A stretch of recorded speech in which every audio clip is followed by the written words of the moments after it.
Welcome to Samba Samba. Enjoy the video. You have the essentials: Playit, the problematic file, an FFmpeg or a converter app installed. First, make a backup of the original file so you can revert if needed. Next, inspect the file's audio codec with FFprobe or MediaInfo to confirm Eac3. Once done, create a working folder and copy the file there. Then prepare the exact target, either Eac3, Eac, or a compatible codec Playit supports. This sets a safe, repeatable workflow. Now you convert the audio while leaving video untouched.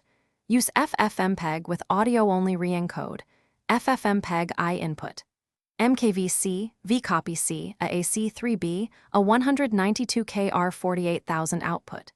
MKV, this changes Eac3 to Ac3 and preserves video. If you need AAC instead, swap C, a Eac, and adjust bitrate. Make sure to keep container compatibility, MP4 or MK. Finally, test the converted file and play it on the target device.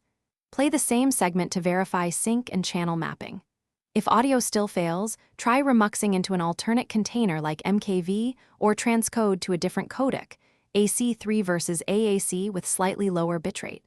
Once done, restart Playit and clear cache. Make sure app permissions allow external storage. Troubleshooting tip: if nothing works, inspect logs or try the file on another player to isolate whether Playit or the file is the issue.